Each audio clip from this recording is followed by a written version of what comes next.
Movie की start में हम एक कपल को देखते हैं जो कि वेस्ट वर्जीनिया के जंगलों में बाइक राइडिंग कर रहे होते हैं। थ्री फिंगर इन्हें छुप कर देख रहा होता है और फिर इनका पीछा करने लगता है। वो सही मौका देखकर एक तीर से उस लड़के पर अटैक करता है, जिसकी वजह से वो लड़का अपनी बाइक से नीचे गिर जाता है। वो लड़की परेशान होकर उस लड़के के पास जाती है और उसी वक्त थ्री फिंगर एक और तीर चलाता है जो उस लड़के के मुंह के आर पार हो जाता है। वो लड़की बहुत परेशान हो जाती है और परेशानी के आलम में वो वहां से भागने लगती है। अपनी बाइक चलाते चलाते उसे पता नहीं चलता और वो एक नुकीली वायर में फंस कर गिर जाती है। ये नुकीली वायर वन आई और सॉ टूथ में पकड़ी हुई थी। वो दोनों इसे दर्दनाक तरीके से ऊपर उठाते हैं और थ्री फिंगर यहाँ पर आकर इस लड़की का सर धड़ से अलग कर देता है। इसके बाद हम देखते हैं डैनी और टोनी को। इसके अलावा इनके साथ इनके कुछ फ्रेंड्स भी होते हैं। ये दोनों और इनके फ्रेंड्स घूमने फिरने के लिए एक होटल में जा रहे होते हैं। बेसिकली कुछ दिन पहले ही डैनी को एक लेटर मिला होता है और उस लेटर में लिखा होता है कि तुम उस होटल के मालिक हो, तुम इधर आओ, हमें खुशी होगी तुमसे मिलके। ये सब देख कर डैनी बहुत खुश होता है और वो इसी खुशी के आलम में अपने दोस्तों के साथ उसी होटल में जा रहा होता है। और अब डैनी और उसके दोस्त इस होटल में पहुंच जाते हैं। यहाँ पे होटल के केयर टेकर्स इनको वेलकम करते हैं, लेकिन ये दोनों केयर टेकर्स इन सबको देख के ज्यादा खुश नहीं होते, क्योंकि इन्होंने सोचा होता है कि डैनी सिर्फ अकेला आएगा, जबकि उसके साथ उसके कई दोस्त आए होते हैं। हम यहाँ पे एक बूढ़ी औरत को भी देखते हैं जो कि उस होटल से चेक आउट कर रही होती है, यानी कि उस होटल से जा ही रही होती है। एक उड़ती हुई कुल्हाड़ी आती है और उसके अंदर घुस जाती है और उसी वक्त उस होटल का केयर टेकर जैक्सन वहां पे आता है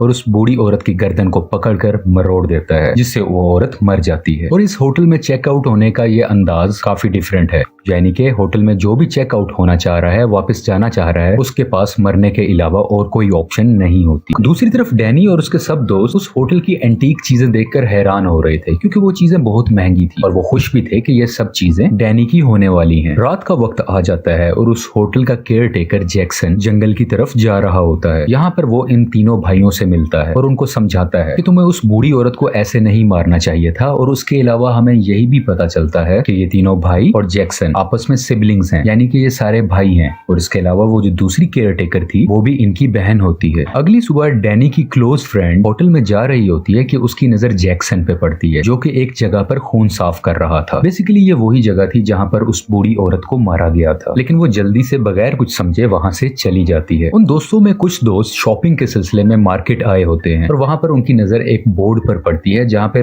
इस जगह के बहुत से मिसिंग लोगों के पोस्टर्स लगे होते हैं, यानी कि वो सब तस्वीरें लगी होती हैं उन लोगों की जो यहाँ से मिस हुए होते हैं। और उसी दौरान शेरिफ भी यहाँ पर आते हैं और एक और तस्वीर लगा देते हैं। ये तस्वीर उसी बूढ़ी औरत की है जो रात को मिस हुई थी। होटल के अंदर जैक्सन डैनी को डिफरेंट हथियार दिखा रहा था। डैनी इन सब हथियारों को बहुत पसंद करता है और वहां से एक क्रॉसबो उठा लेता है। जैक्सन डैनी को कहता है कि चलो हम शिकार करने चलते हैं, और बिल आखिर वो शिकार करने जंगल में चले जाते हैं। वहां इन्हें एक हिरन नजर आती है और जैक्सन डैनी को शिकार करना सिखाता है, लेकिन असल में वो उसे इंसानों को मारने की टेक्निक सिखा रहा था, क्योंकि इसके जहन में बहुत से प्लान्स थे। और जैसे जैसे वो इसे सिखा रहा था कि कैसे हिरन को मारना है, वैसे ही दूसरे सीन में थ्री फिंगर भी शेरिफ का शिकार कर रहा था। डैनी इस तरफ हिरन को मार देता है और दूसरी तरफ थ्री फिंगर शेरिफ को बुरी तरीके से मार देता है। दूसरी तरफ हम तमाम डैनी के दोस्तों को देखते हैं। क्योंकि डैनी इनको बताकर शिकार करने नहीं गया होता तो वो सब बहुत परेशान होते हैं। खास तौर पे डैनी की क्लोज फ्रेंड टोनी बहुत परेशान होती है और वो अपने एक दोस्त को उसे ढूंढने के लिए जंगल की तरफ भेजती है। जब ये दोस्त इस जंगल में जाता है तो वो वहां पर उस मरे हुए हिरन को देखता है और सॉटूथ उस हिरन को बुरे तरीके से खा रहा होता है। ये दोस्त जब सॉटूथ को देखता है तो बहुत डर जाता है और डर के मारे भागने लगता है। भागते भागते इसकी टक्कर डैनी से हो जाती है। क्योंकि ये बहुत तेज भाग रहा होता है तो वो दोनों खुद को नहीं संभाल पाते और दोनों नीचे ढलान में जाकर गिर जाते हैं। गिरते साथ ही डैनी एक नुकीली तार में फंस जाता है, जिसकी वजह से वो काफी जख्मी भी हो जाता है। उसके साथ का दोस्त मदद के लिए बुलाता है और जैक्सन भी वहां पर आ जाता है। जैक्सन डैनी की हेल्प करता है और उसे वहां से निकाल कर वापस अपने रिजॉर्ट यानी अपने होटल में ले आते हैं।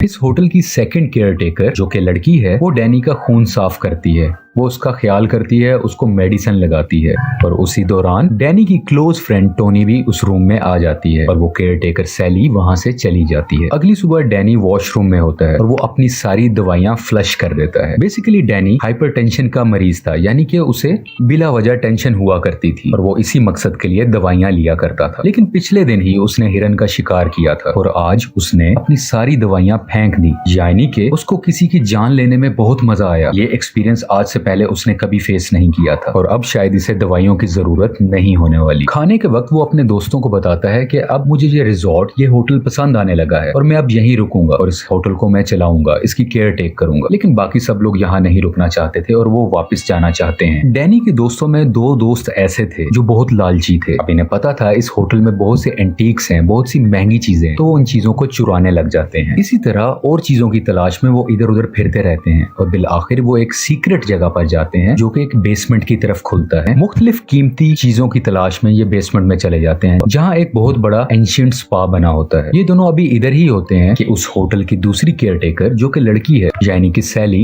इन दोनों को वहाँ पर देख लेती है और उसी की कुछ देर बाद वो तीनों भाई भी वहाँ पर आ जाते हैं और उस लड़के के सर पर मारकर उसे नीचे गिरा दिया जाता है। और ये तीनों भाई इस रूम में मौजूद लड़की के हाथ और पांव उखाड़ देते हैं, जिसकी वजह से वो लड़की बुरे तरीके से मारी जाती है और ये इस लड़के को भी मारने लगते हैं। लेकिन उसी वक्त सैली उसको रोक देती है और वो इन तीनों भाइयों को कहती है कि तुम लोग यहाँ से चले जाओ। सैली उस लड़के को अपने रूम में ले जाकर उसके मुंह पर कपड़ा डाल देती है और उसका दम घोटकर उसको वहां पर मार देती है। दूसरी तरफ डैनी के अंदर बहुत सी चेंजेस आ रही थी। एक तो वो दवाइयां लेना छोड़ चुका था और अब वो बहुत खुश रहने लगा था, जबकि पहले ऐसा बिल्कुल भी नहीं था। ये इसकी मुलाकात उन्हीं दोनों केयरटेकर बहन भाई से होती है। केयरटेकर जैक्सन कहता है कि मैं तुम्हें अपने बाकी फैमिली मेंबर से मिलवाना चाहता हूँ और डैनी इसके लिए तैयार भी हो जाता है। दोनों होटल केयरटेकर्स उसे जंगल में एक छोटे से गाँव की तरफ लेके जाते हैं जहाँ पर बहुत ज्यादा डिफॉर्म लोग बैठे होते हैं। ये सब डिफॉर्म लोग डैनी की ही फैमिली थी। ये दोनों केयरटेकर डैनी को एक ड्रग देते हैं और सारी बात डिटेल से समझाने लगते हैं कि ये सब डिफॉर्म लोग प्योर ब्लड नहीं है, क्योंकि इनके एंसेस्टर्स किसी दूसरी फैमिली से थे और डैनी, तुम और सैली, तुम दोनों प्योर ब्लड हो और जब तुम्हारी शादी हो जाएगी और जब तुम्हारी फ्यूचर जनरेशन आएगी वो बिल्कुल प्योर होगी, बिल्कुल 3 फिंगर की तरह। यानी कि ये इन दोनों की शादी करवा कर 3 फिंगर की तरह और उसके भाइयों की तरह और भी बहुत से ज्यादा डिफॉर्म लोग चाहते हैं ताकि इनकी जनरेशन आगे बढ़ सके। दूसरी तरफ हम देखते हैं कि डैनी का एक दोस्त दरख्त के पीछे खड़ा होकर छुपकर इनकी सारी बातें सुन रहा था और उसी वक्त सॉटूथ पीछे से आ जाता है और उस सुनने वाले को पकड़ लेता है। डैनी का दोस्त उससे बहुत मदद मांगता है कि इन्हें कहो मुझे छोड़ दे, लेकिन डैनी उसकी एक भी नहीं सुनता और वो कहता है कि मैं इसको नहीं जानता और 3 फिंगर इसके दोस्त को उल्टा लटकाकर इसका गला काट देता है, जिसकी वजह से खून नीचे गिरने लगता है और वो सब लोग जो आसपास बैठे थे एक प्याला लेकर उसका गिरने वाला खून उसमें भरने लगते हैं और पीने की ख्वाहिश करते हैं। लेकिन 3 फिंगर को उन सब का बहुत ख्याल था। वो चाहता था कि खून की कमी ना हो तो वो उसको मुकम्मल ही काट डालता है और सब लोग उसका खून पीकर एंजॉय करने लगते हैं और एक खून का प्याला डैनी को भी ला कर दिया जाता है और वो अपने ही दोस्त का खून पीने लग जाता है। अगली सुबह डैनी जब अपने होटल में वापस आता है तो उसकी वही क्लोज फ्रेंड टोनी उसको देखकर परेशान हो जाती है और वो उसे कहती है कि चलो अब हम इस होटल से चलते हैं अपने घर शहर की तरफ। लेकिन डैनी अब उस होटल से, उस जगह से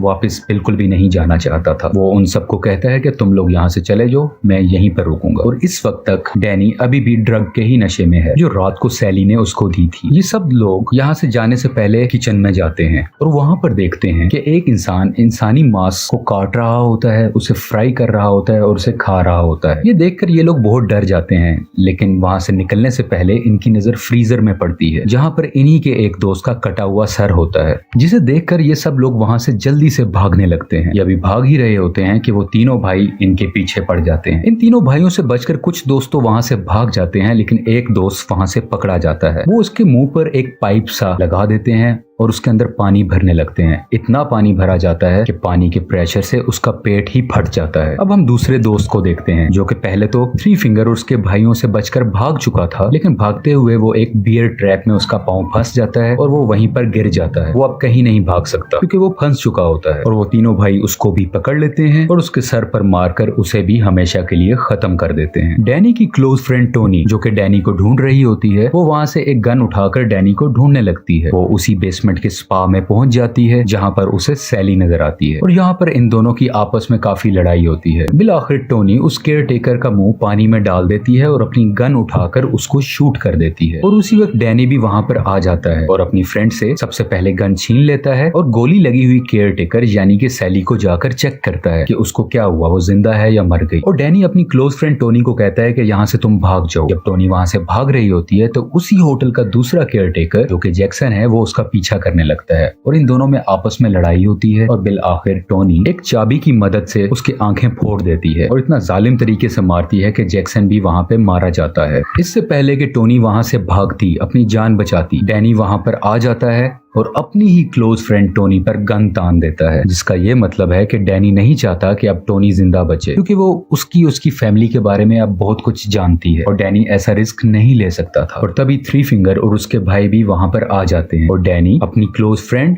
और फैमिली में से अपनी फैमिली को चुनता है और अब थ्री फिंगर टोनी को भी जान से मार देता है। और अब कहानी कुछ दिन बाद की दिखाई जाती है और हम देखते हैं कि डैनी अब उस होटल को चला रहा होता है और वहाँ पर आने वाली फैमिलीज को वेलकम कर रहा होता है, लेकिन बेसिकली इस होटल की आड़ में इंसानों को मारा जा रहा था और उनको खाया जा रहा था, जैसे कि हम इन तीनों भाइयों को यहाँ पर इंसानी गोश्त का कीमा बनाते हुए भी देखते हैं। और यहीं पर रॉन्ग टर्न 6 भी एंड हो जाती है। ये मूवी रॉन्ग टर्न सीरीज का आखिरी पार्ट है और इसके बाद अभी तक रॉन्ग टर्न का कोई ऑफिशियल पार्ट रिलीज नहीं हुआ। Thank you so much.